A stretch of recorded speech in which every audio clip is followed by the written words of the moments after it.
Bonjour à tous, j'espère que vous allez bien. Je suis très contente de vous retrouver dans ce nouvel épisode de podcast tricot. Voilà, et pas lecture. Ça faisait un petit moment. Bah écoutez, si vous avez regardé le podcast d'avant, vous devez vous douter que ça a été le temps qu'il m'a fallu pour commander des boutons, coudre les boutons sur mes tricots terminés et bloqués, faire quelques photos et voilà, je retrouve le chemin de l'enregistrement des podcasts tricot avec 3 gilets que j'ai terminés il y a un moment. Vraiment un bon moment.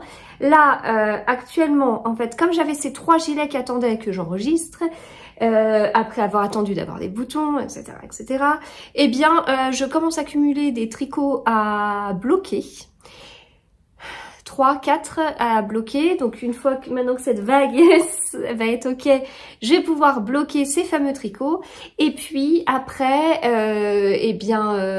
après le blocage, eh bien je pourrais enregistrer à nouveau un épisode et je crois que c'est principalement des pulls. Enfin voilà, à voir. Donc je suis quand même dans une période où je tricote pas mal. J'ai eu un petit souci d'épaule sur même pas 24 heures, donc voilà, fausse mauvaise alerte et heureusement parce que j'avais un peu peur.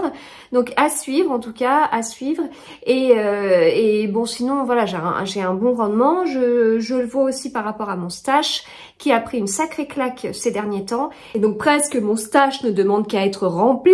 Et voilà. Le souci, c'est que j'ai fait une grosse commande Kalidou qui est bloquée parce que je l'ai envoyé dans un point relais alors que j'étais en congé. Et en fait, c'était un point relais qui réexpédiait si on n'avait pas retiré le colis au bout de 2-3 jours, un truc comme ça. Ce que je n'avais absolument pas en tête. Et donc du coup, depuis, ma commande est totalement bloquée. C'était une énorme commande. Donc, je suis un petit peu ennuyée par rapport à ça. Du coup en attendant je continue à apprendre dans mon stash, mais là j'ai commencé un nouveau tricot hier et je crois qu'il doit me rester de quoi faire 3 pulls ou gilets, donc avec le rendement que j'ai en ce moment, ça va me permettre de tenir 5-6 semaines quoi. Ça craint. Ça craint un petit peu.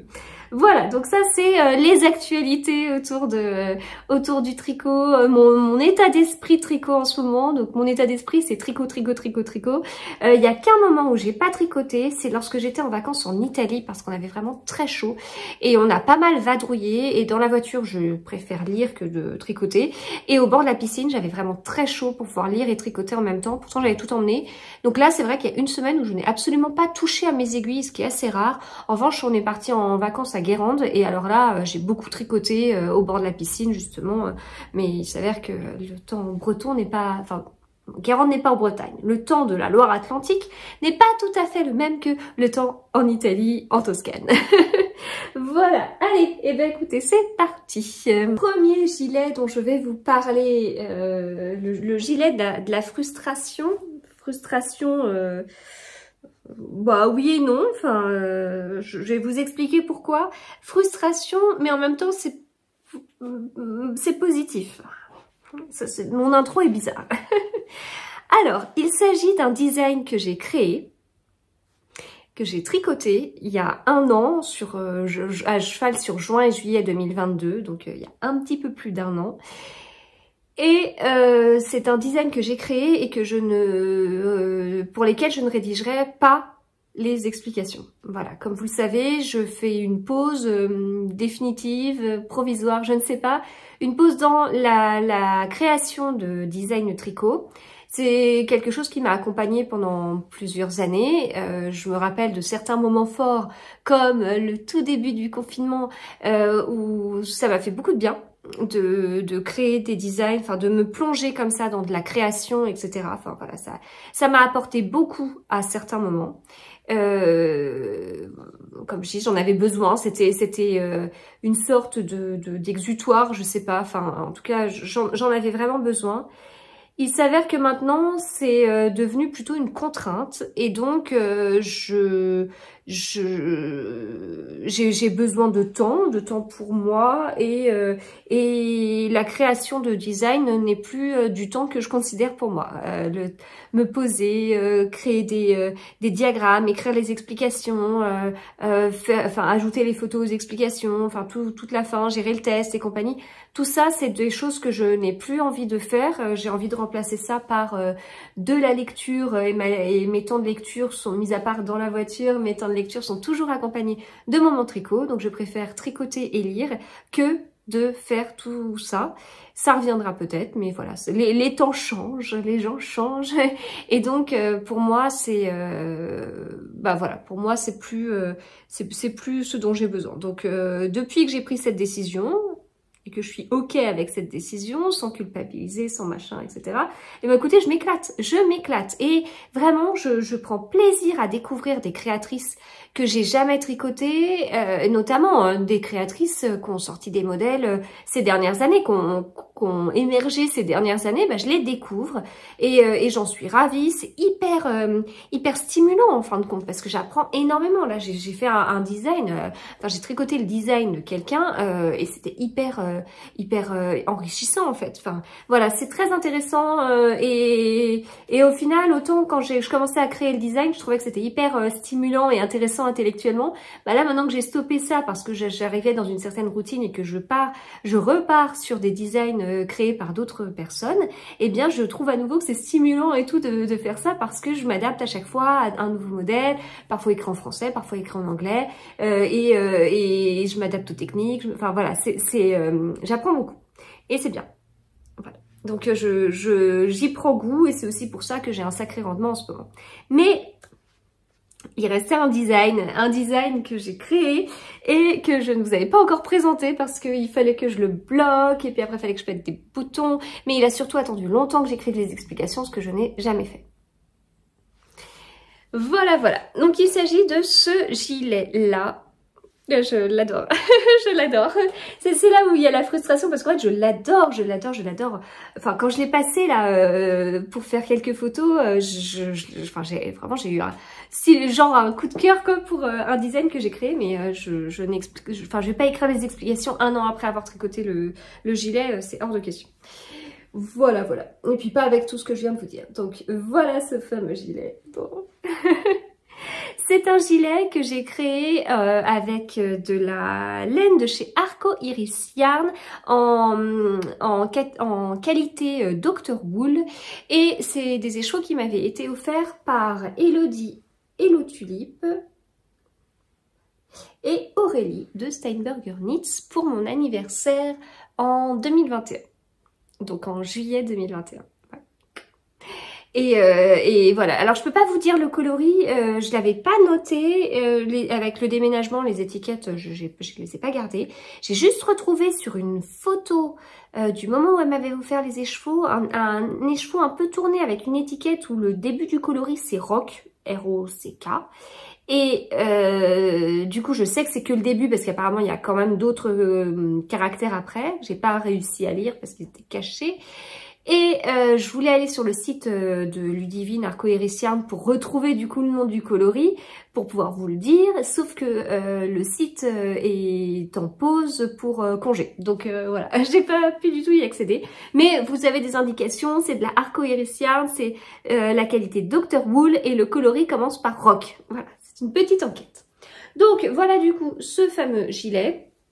Manche montée, c'est une construction que j'aimais vraiment beaucoup, avec cette dentelle géométrique. Alors, bon, j'avais un peu hésité, parce que le côté géométrique, c'est sympa, moi qui suis mateuse, c'est carré, c'est bien et tout, mais sur un gilet, moi j'aime bien quand même le côté féminin, je suis pas du style à faire, enfin il y a des modèles qui existent un peu sportswear ou un peu masculin, c'est pas trop mon style, donc faire une dentelle géométrique, c'est pareil pour le jacquard, je me jette pas sur les modèles qui sont Alors quand je dis géométrique, je pense surtout à anguleux, avec des carrés, des triangles, etc. Je préfère les arrondis. Vous me direz en même temps un cercle, c'est aussi une forme géométrique, ok.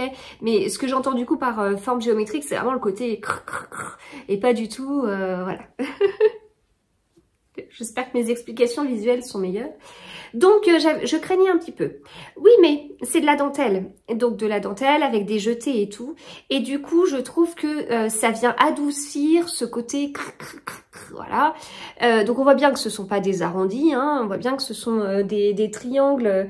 Voire même, c'est une sorte de ligne qui vient comme ça tourner d'un côté de l'autre. Et voilà. Mais avec ces histoires de jetés, et ben pour moi ça passe. J'adore les jetés. Alors en plus quand on lit et on tricote en même temps, les jetés ça se fait extrêmement bien. Et même cette juste, est-ce que vous voyez? Oui, cette colonne de jetés que j'avais mise au bout, c'est quelque chose que j'adore. Je trouve que enfin, je trouve ça super beau, c'est hyper simple à faire, mais j'adore en fait. Voilà, donc là je l'ai utilisé pour délimiter et ça vient apporter ce côté, je trouve, un peu fin, gna et compagnie, avec cette dentelle. Enfin, je préfère avec que sans, mais en fait, rien que de voir ça, je me dis, mais oh, je ferais bien un gilet qu'avec des lignes comme ça de jeter, enfin, ou 3-4 lignes et puis plus rien après, ou alors, enfin, de voir ça, presque ça m'inspire en fait. Enfin, vraiment, ces colonnes de jetés, c'est quelque chose que j'aime bien. Pourtant, il n'y a rien de plus simple que des jetés. Forcément, on fait un jeté, on compense derrière par une diminution, mais voilà. Et puis manche originale aussi, avec ce point sur la manche, qui est une sorte de torsade, ça fait un peu torsade, mais avec des jetés aussi. Voilà, à nouveau des jetés pour rappeler les jetés, parce que j'aime les jetés. Je voulais appeler cet épisode gilet, mais en fait je vais peut-être l'appeler jeté. Bon non, ils n'ont pas tous des jetés, mais j'adore ça. Alors, je vais vous montrer ce que ça donne. Alors après, juste pour continuer, avant de vous montrer quand même porter. Donc au bout, eh bien, j'ai amené la dentelle jusqu'en bas du pull, du gilet, pardon. Jusqu'en bas. Et puis, j'ai fait des côtes comme ça. Des côtes comme ça veut dire quoi? Ça veut dire que ce sont des côtes... ce sont des côtes 3-2. J'étais un peu folle sur les côtes quand je créais des designs, parce que je trouvais qu'on pouvait vraiment s'amuser sur les côtes plutôt que de tout le temps faire des côtes 1-1, 1-1, voilà. En ce moment c'est la norme, il n'y a que ça, et alors certes j'en ai mis, hein, dans mes designs, vraiment j'en ai mis, des fois ça s'y prêtait bien, puis des côtes 1-1 torse c'est très fin aussi, mais je me suis parfois amusée, des côtes 3-2 on pourrait penser 3 mailles endroits, 2 mailles envers, 3 mailles endroits, 2 mailles envers. Là, c'est pas tout à fait ça. On a bien nos 3 mailles endroits et les 2 mailles envers, elles sont pas tout le temps envers, c'est du point mousse. Donc, 3 mailles endroits, 2 mailles de point mousse. 3 mailles endroits, 2 mailles de point mousse. On est en aller-retour, donc vous comprenez que sur l'envers, c'est 3 mailles envers, voilà. Mais c'est ça qui permet d'avoir ce rendu. Ou du coup, eh bien, les rangs envers, on a l'impression qu'ils se voient beaucoup plus, mais c'est juste que c'est du point mousse et pas du jersey en verre. Tout simplement. Alors, essayons ce petit gilet. Et maintenant que je l'essaye et tout, que j'ai pris des photos, je vais pouvoir après le mettre dans mon armoire et puis le porter. Et j'ai hâte. Vraiment, j'ai hâte parce que juste les premiers essais... Bon, j'ai pas ce qu'il faut en dessous, mais les premiers essayages m'ont plu. C'est là où il y a un petit côté frustration parce qu'au final, c'est un design que j'ai créé parce que ça me plaisait de le créer comme ça. Maintenant qu'il est terminé, je me dis, oh, j'aime bien, c'est un gilet que, enfin, ça va faire partie de mes nouveaux gilets préférés, surtout qu'il a une couleur assez simple à associer, donc ça c'est très bien. Et puis, bah, je me dis, d'accord, j'ai fait tout ça, mais ça reste pour moi puisque je ne partagerai pas. Voilà. Là est la frustration. Alors, hop là, ça tournicote, donc on essaye de mettre un petit peu droit, bon, à peu près. Alors, j'aime avoir quelque chose sur l'épaule parce que je trouve que j'ai un fort haut de bras et donc ça casse un peu. Alors j'ai un fort haut de bras et en même temps j'aime bien faire des manches bien ajustées comme vous pouvez le voir. Donc ça peut être pas du tout compatible mais c'est pas grave. Donc je compense ce goût pour les manches ajustées et les hauts de bras forts. Comme ça, ah le haut était rentré. Voilà. Donc voilà ce que ça donne, bon avec en transparence mon espèce de haut bariolé, donc voilà du coup au niveau du point que je trouve féminin comme je vous disais alors que motif anguleux. Voilà, c'est jeté que j'adore comme je vous le disais, et puis donc ces fameuses manches, et alors dans le dos rien, hein, dans le dos tout simple, rien du tout, pas d'originalité, et puis donc ces fameuses côtes, voilà. J'ai été un peu fort sur les manches. Ça, on sent que je tricote en même temps et que je suis dans mon tricot, que je lis en même temps, pardon, et que je suis dans ma lecture et que j'ai pas envie d'arrêter pour mesurer. Hein, elles sont longues. Elles sont longues.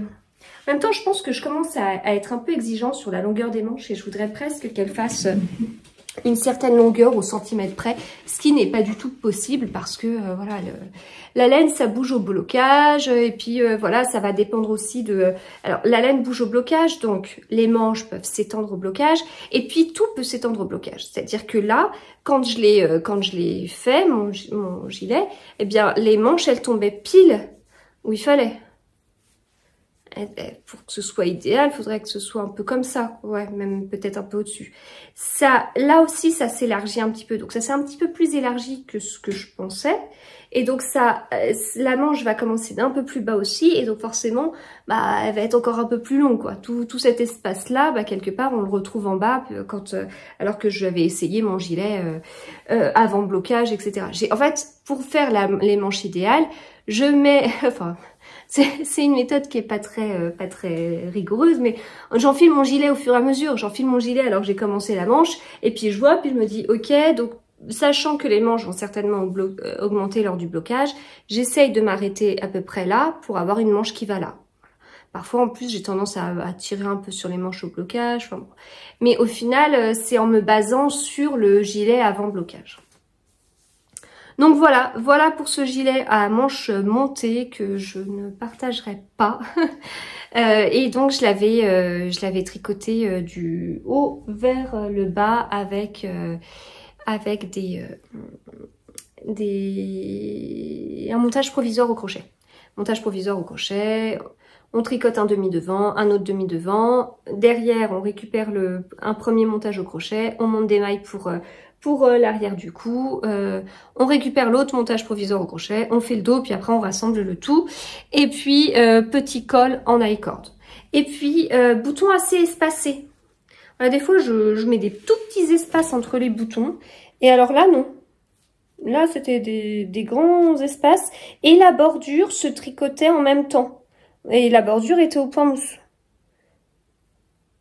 Donc ça, s'il y a des grands espaces, c'est peut-être aussi parce que j'ai peut-être oublié, ou j'ai fait genre la première, puis j'ai oublié de mettre la deuxième, ou voilà. Quand il y a des bordures comme ça, en même temps que le tricot, c'est très bien, c'est très pratique, parce que une fois qu'on a fini le tricot, il n'y a pas besoin de relever les mailles de ce côté-là, de faire une bande de boutonnage, de relever les mailles là, de faire la bande de boutonnière, enfin, il n'y a pas besoin de faire ça, ok ? Effectivement. En revanche, il faut penser à faire les boutonnières. Hein. Et ça, je suis la grande experte pour les oublier de temps en temps. Voilà. Donc c'était mon gilet, mon dernier design qui ne sortira pas, mais que je porterai et que j'aime bien en fait. Enfin voilà, j'aime bien. J'aime bien, même la couleur et tout. Enfin voilà. C'est comme ça. Allez, je passe à d'autres designs.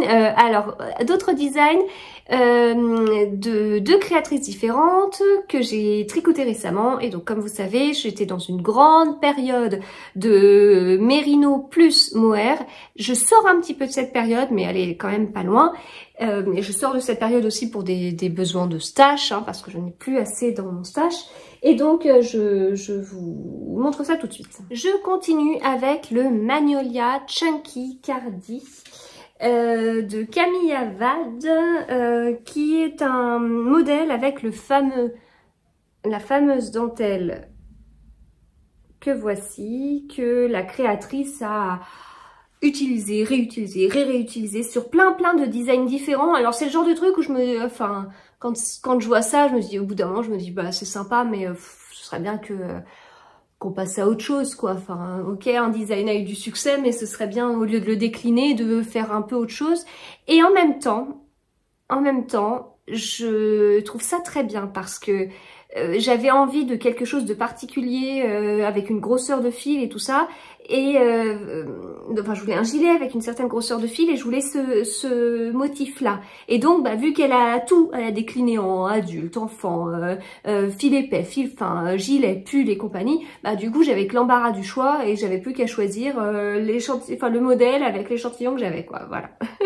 Donc au final, c'est pas si mal que ça.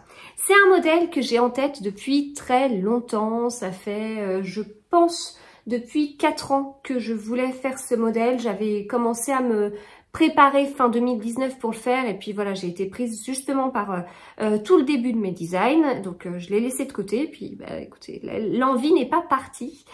Et je l'ai tricoté avec des laines que j'avais achetées alors que nous étions avec ma grande en Belgique, à Liège. Et puis en se baladant dans les rues, je suis tombée sur une boutique de laine. Et comme j'étais dans ma période mohair et tout, je me suis dit c'est parfait. Il y avait beaucoup de choix dans cette boutique. Et j'ai donc pu choisir le mohair, je sais pas combien de dizaines de coloris elle avait. Et elle avait plusieurs qualités de mérino. Et donc j'ai pu choisir la grosseur de fil que j'avais envie. Et puis voilà, m'amuser à comparer les couleurs du mohair avec les couleurs du mérino pour obtenir quelque chose de le plus proche possible. Et voilà, du coup ça c'était super chouette. Et donc au final j'ai utilisé de la mérino 100% de Katia et pour le mohair c'est de la Kit Silk d'Ostermann. Donc dans ces fameux coloris un peu pétants, hein, qui passent pas inaperçus. Donc voilà. Alors, c'est un gilet qu'on commence par le haut et qui est en yoke. Donc, c'est-à-dire qu'on n'a pas des augmentations toujours au même endroit, ce qui permet d'avoir le raglan. Hein, voilà. Sinon, il y a des raglans aussi un peu différents. Enfin bref, je vous ai montré juste avant un gilet avec des manches montées. Enfin voilà, il y a plusieurs constructions. Là, le yoke, eh bien, c'est le fait d'avoir plusieurs augmentations ou diminution. Alors augmentation si on commence par le haut, mais si on commence le pull par le bas ou le gilet par le bas, ce sera des diminutions. Et donc sur un même rang, on en a genre une augmentation tous les 5, 10, 15 mailles, ça dépend de ce dont on a besoin. Et puis bah voilà, on a un rang d'augmentation, et puis on tricote plusieurs rangs normalement, puis on a un rang d'augmentation, etc. Voilà, donc ça a un côté très arrondi. Autant le raglan, bah voilà, on a des augmentations très ciblées pour avec une diagonale au niveau de l'épaule. Et bien là du coup non, c'est on considère tout d'un bloc. Quand on tricote, on ne distingue pas le dos, le devant, les demi-devants en l'occurrence comme c'est un gilet, des manches quoi. Hein. Tout est tricoté et mis au même niveau. Donc au fur et à mesure on augmente et puis on a un rond qui augmente comme ça. Et puis après, eh bien, on vient séparer les manches du reste du corps pour avancer le corps. Et puis ensuite, une fois qu'on a fini le corps, on reprend les manches. C'est une construction qu'on trouve souvent dans les jacquards. Alors, ce qui n'est pas toujours évident dans les jacquards, mais même là, c'est aussi le cas, mais ça se voit un peu plus dans le jacquard, c'est que selon comment on fait l'augmentation, il peut y avoir un petit trou. Et donc, ça peut se voir. C'est pour ça que certaines créatrices préfèrent faire l'inverse et donc faire un pull ou un gilet qu'on commence par le bas et remonter pour avoir des diminutions parce que les diminutions ne vont pas créer un trou. Après, certaines créatrices qui creusent un peu plus le truc et qui veulent à tout prix un yoke qu'on commence par le haut, propose certaines méthodes d'augmentation. C'est le cas notamment de Jennifer Steingass qui propose une certaine méthode d'augmentation. Il y a un lien vers une vidéo et la vidéo renvoie sur son compte Instagram pour cette fameuse augmentation qui permet de boucher le trou en fait. Voilà. Donc c'est pas aussi bien qu'une diminution, mais c'est quand même largement mieux qu'une augmentation, les augmentations classiques qui sont des tricotés, des augmentations intercalaires, je cherchais le mot en français, augmentation intercalaire, inclinées à droite, à gauche, voilà. augmentation intercalaire droite-gauche, ce qu'on retrouve dans les explications en français comme AID ou AIG. Et ça a tendance un peu à créer des trous. Et puis quand on en a beaucoup, parce que là, en fait, on les voit un petit peu. Hein. On a l'impression que c'est des petits motifs, mais pas du tout. Ce sont des augmentations. On les voit un petit peu, mais pas tant que ça, parce qu'il y avait une méthode utilisée spéciale. Je ne sais plus si elle la précise ou si j'ai récupéré la méthode de Jennifer Steingass. Je ne sais plus. C'est un gilet que j'ai tricoté du 14 mai au 25 mai. Donc ça commence à dater. Depuis, j'en ai tricoté beaucoup d'autres. Peut-être une dizaine d'autres, je ne sais pas. Donc je ne sais plus. Je ne sais plus. On a donc... C'est un gilet qui est plutôt court, je vous le montre après. Porté. Et puis donc caractéristique de toute cette collection Magnolia, c'est donc ces fameux motifs avec des noppes. Alors je vous ai parlé de mon amour pour les jetés juste avant, je pourrais vous parler de mon amour pour les noppes. Le problème c'est que autant j'aime bien faire les jetés, autant les noppes c'est pas trop mon truc. Voilà, ça demande de faire ça, j'ai parfois le poignet un peu fragile, parfois le pouce un peu fragile, donc voilà, ça demande de la manipulation, ce qui fait que je rêverais, comme je vous disais, je rêvais d'un gilet avec plein de lignes de jetés et tout, bah, je rêverais d'un pull, d'un gilet avec pareil plein de lignes mais que de noppes. Ok, mais il faut les faire les noppes, donc si j'ai 50 000 noppes sur le pull ou le gilet, ça fait beaucoup. Voilà, mais c'est chouette, hein. Moi je trouve ça très chouette sur le motif, donc voilà.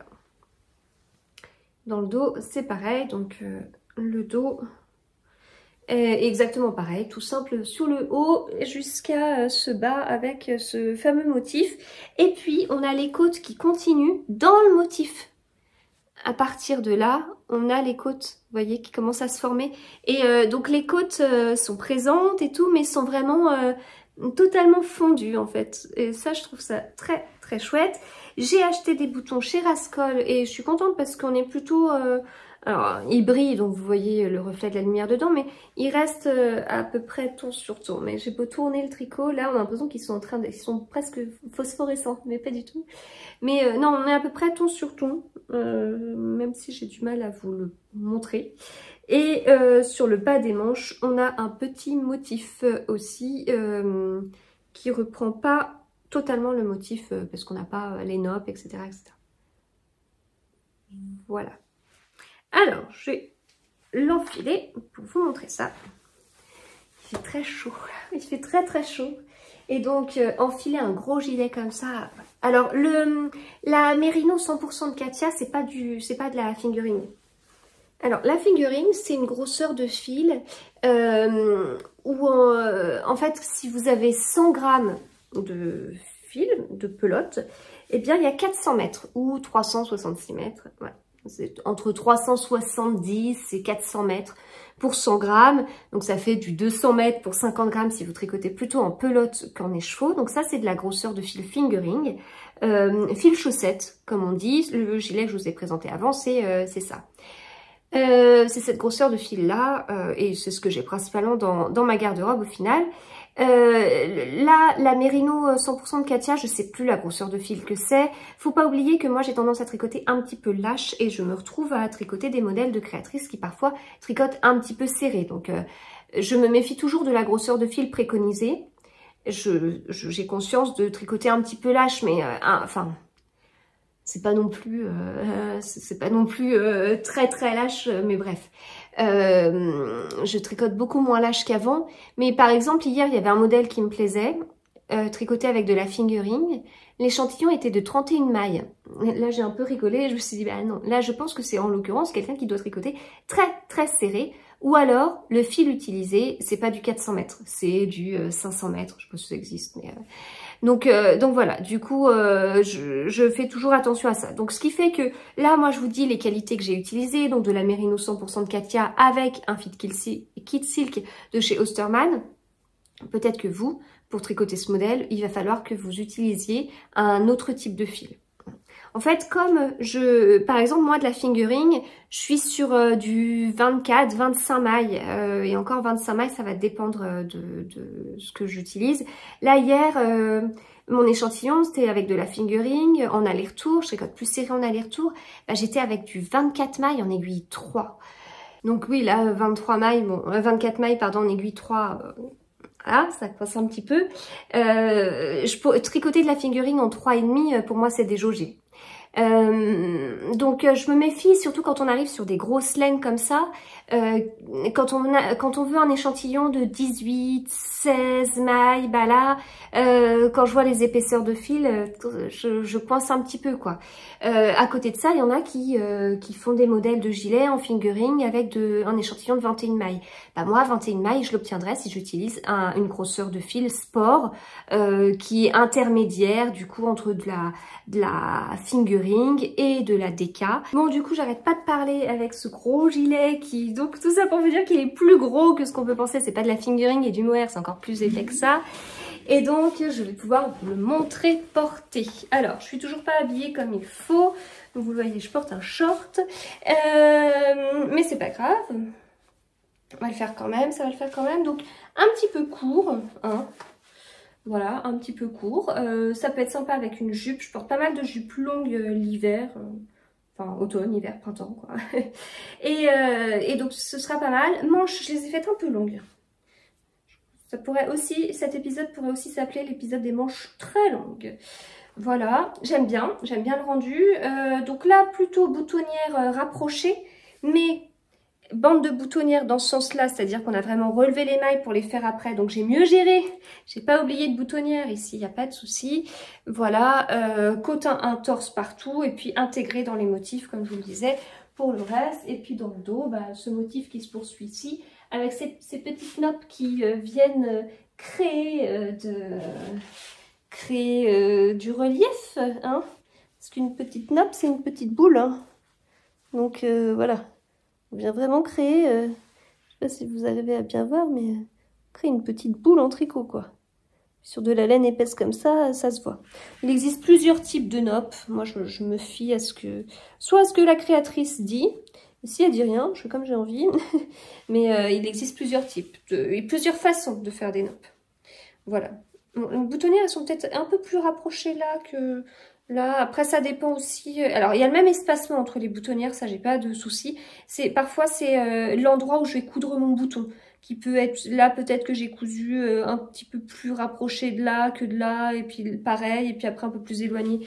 Donc voilà, parfois c'est peut-être comme ça. Quand je relève mes mailles, je fais en sorte d'avoir autant de mailles sur la bande de boutonnage que la bande de boutonnière, mais...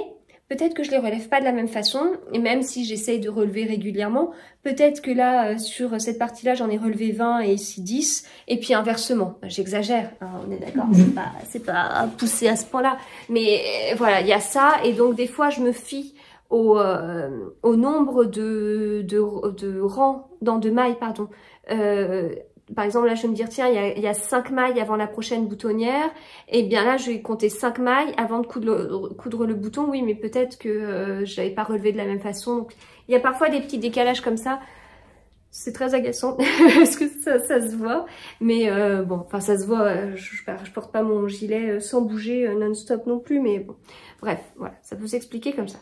Voilà, donc ça c'est le Magnolia Chunky Cardi que j'aime beaucoup, qui est très chaud, donc je vais l'enlever. Mais je suis très contente du coup de l'avoir tricoté et enfin d'avoir tricoté parce que dis donc ça attendait. Et puis c'est une créatrice que j'aime bien, enfin j'aime bien ce qu'elle fait, j'aime bien aussi son compte Instagram. Donc voilà, le Magnolia Chunky Cardi. Et je termine avec le gilet Belza d'Atelier Émilie que je suis en train d'adopter, mais je le porte pas encore comme il faut. Enfin, en même temps, c'est pas du tout la saison, donc c'est pas grave. Mais je vais vous expliquer ça. Alors, le gilet Belza, voilà le début. Alors, le début, on pourrait se dire, tiens, c'est pas mal, mais je vais vous montrer. En même temps, au fur et à mesure que je suis en train de parler, je me dis peut-être qu'il y a des choses que je pourrais refaire. Oh, je suis pas fan de retoucher un tricot après, mais bon. Donc, voilà.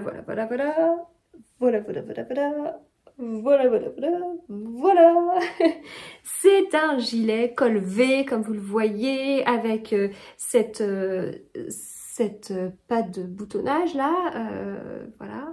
très fin du coup. C'est un coloris que j'aime énormément, je l'avais gardé dans mon stage pour un tricot précieux tellement je l'adore. C'est un coloris de chez Célène et puis j'ai ajouté de la Kid Silk de Drops et j'aimais beaucoup le mélange en fait. Je trouve que, enfin voilà, je suis assez contente du rendu. Alors, au final, le coloris, enfin je les ai pas là, mais le coloris de Célène par rapport au coloris de Kid Silk, il y avait un petit décalage, mais le coloris Kid Silk était un peu plus, peut-être un peu plus vif, un peu plus fluo que le coloris de base, mais ça a apporté quelque chose, je trouve, et j'adore le rendu. Voilà, j'adore le rendu du coloris.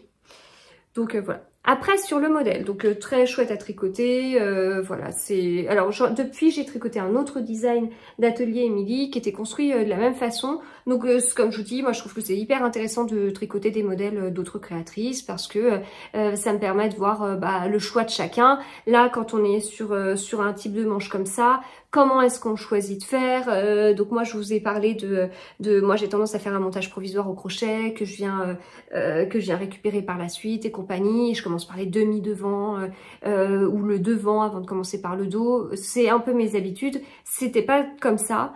Mais voilà, ça change. Et puis j'ai vu par la suite que c'est la construction d'Atelier Émilie. Je l'ai un peu rallongé parce que j'avais peur qu'il soit un petit peu court. Mais c'est peut-être une erreur de l'avoir rallongé. Bon. Voilà, et puis il est caractérisé par ces fameuses manches ballons, et elles sont très ballons, très ballons. Et moi je vous ai dit tout à l'heure, j'aime bien les manches ajustées, et j'aime bien les manches ajustées, et j'ai fait un gilet avec des manches ballons, ballons. Alors, je le savais, hein, je ne reproche strictement rien au modèle ou je sais pas quoi. C'est un truc à reprocher à quelqu'un, c'est à moi-même. Surtout qu'avec des échevins que j'attendais avec impatience. Donc, voilà comment ça... Je vais pousser la chaise parce que c'est pas très beau de faire ça. Hop, allez, sors du champ. Voilà. Donc... Bon, comme ça me choque un peu moins. Donc c'est un peu long parce que ça aurait dû, parce que c'est de ma faute, parce que j'ai rallongé et que j'aurais pas dû rallonger et que ça aurait dû être un peu plus court. Voilà. Ça aurait dû être un peu plus court, mais il faut dire que là il y a quand même normalement des côtes qu'on voit pas parce que je viens de le plier. Autre caractéristique, sur le modèle d'Émilie, eh bien on a ici des gros boutons, beaucoup plus gros que ceux-là. Moi, je les ai achetés sur Rascol. Je ne suis pas convaincue de la couleur, ce coup-ci. C'est marrant parce qu'on a l'impression que c'est beaucoup plus ton sur ton que ce que je vous ai montré avant, alors qu'en vrai, non. En vrai, non, ils sont pas vraiment ton sur ton, mais c'est pas grave. Et en fait, elle a des boutons beaucoup plus gros qu'elle a, je sais pas, customisé, je sais pas comment dire, customisé avec de la laine. Enfin, elle les a moitié tricotées en fait. Et du coup, ça rend beaucoup mieux parce que ça fait, ça s'est fondu. Et je trouve ça très chouette. Voilà.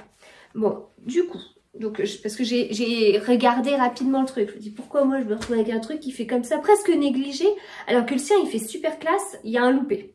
Donc, il y a ça, il y a le fait que je l'ai rallongé, ce qui n'est pas forcément une bonne idée. Les manches, je sais plus ce que j'ai fait, mais je crois que j'ai rien fait. Enfin, mis à part suivre les explications. Voilà. Donc, manche très ballon, très ballon. Mais en manchure, alors on n'est pas sur une emmanchure chauve-souris, mais on part, si on était sur une emmanchure classique, on n'aurait pas eu des manches aussi larges non plus. Hein. Donc consommateur de laine, en plus vous imaginez quelle idée d'avoir rallongé alors que franchement à la fin je suis arrivée à ça de laine, hein. Je l'ai bien optimisé. Et donc j'ai vu un autre truc que j'ai pas encore testé mais qu'on va tester ensemble, n'est-ce pas, mais que j'ai un peu testé quand même devant vous sans que vous vous en rendiez compte, c'est que elle rentre son gilet dans son pantalon et ça rend bien, ça rend très bien. Donc je me suis dit, je l'ai rallongé, certes, mais j'ai pas été regarder. Je me suis demandé si, au final, j'avais déjà vu la longueur de son gilet pas rentrer dans le pantalon. Je sais plus du tout. Donc, je suis toujours en short depuis tout à l'heure. Je vais pas le rentrer parce que voilà, j'ai pas envie de... Mais là, je le remonte davantage. Comme si je le rentrais dans mon short, mais je le fais pas. Voilà. Après, il y a autre chose, je ne porte rien là, même pas un collier, hein, mais ça pourrait être sympa d'avoir un petit chemisier, une petite dentelle, voilà. Hein, voilà. Puis je suis en short, ce qui fait encore plus détendu et vacances, c'est pas du tout chic. Mais si je le mets comme ça, est-ce qu'au final, c'est pas mieux que ce que je vous montrais tout à l'heure?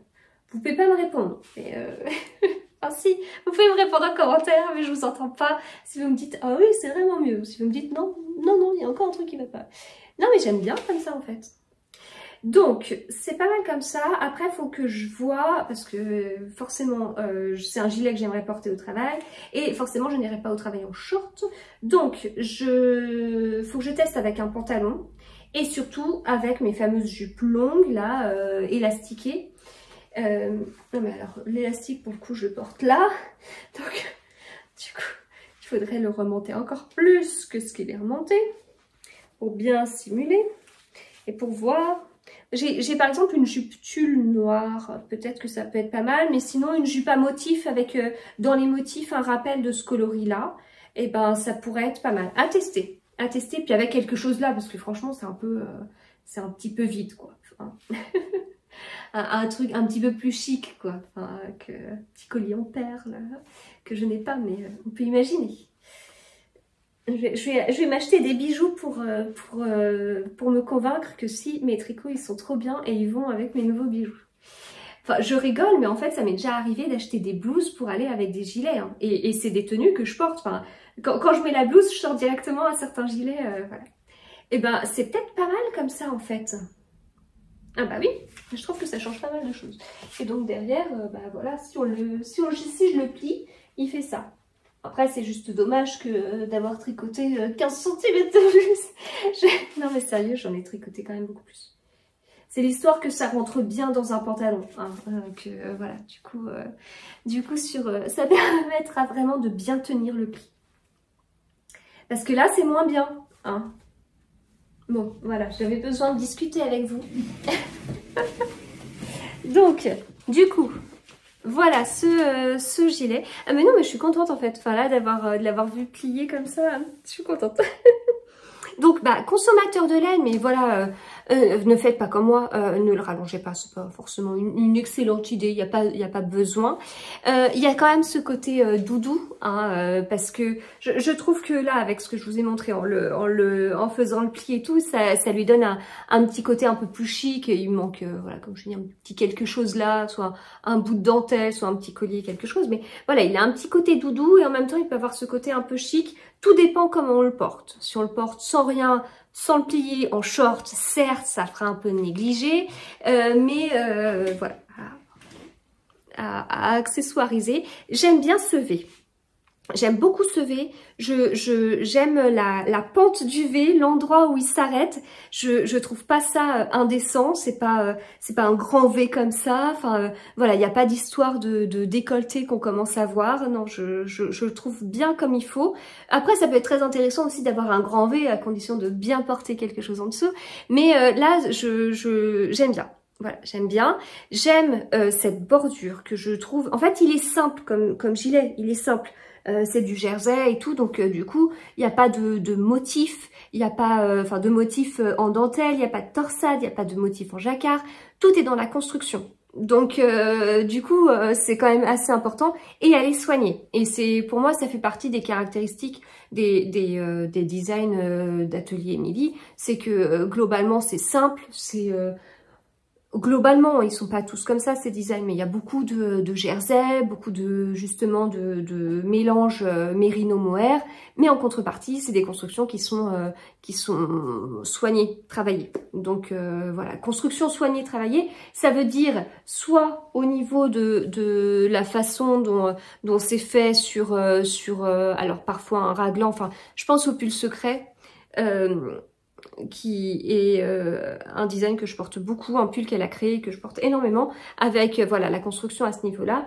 Mais là, du coup, manche comme ça, puis elle en a plusieurs avec des cols qui remontent, etc., etc. Voilà, c'est décliné dans plein de sortes de constructions différentes qui sont justement soignées. Et moi, j'aime beaucoup là, en fait. Là, mais avec quelque chose. Cette partie-là, je la trouve très très bien. Et puis bah, les manches ballons, bah, je suis pas habituée. Je suis pas encore habituée, donc faut que je vois. Il y a de la matière, il y a beaucoup de matière.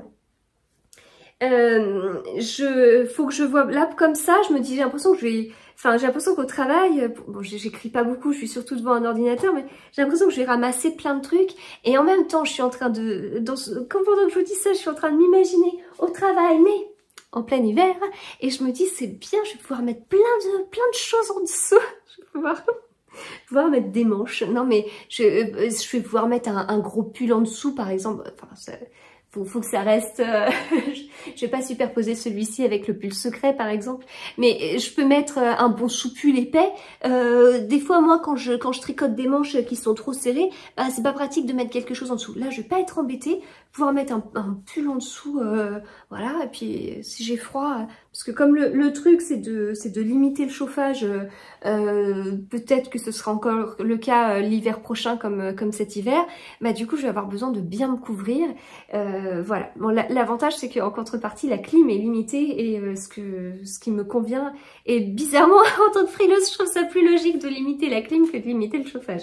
Mais voilà, c'est comme je vous dis, c'est une frileuse qui part, mais une frileuse tricoteuse. Et donc cet hiver ça peut être pas mal, ça peut être pas mal. Ah bah écoutez, je suis contente de vous en avoir parlé. Je suis contente de vous en avoir parlé. Faut que je fasse bien mon truc.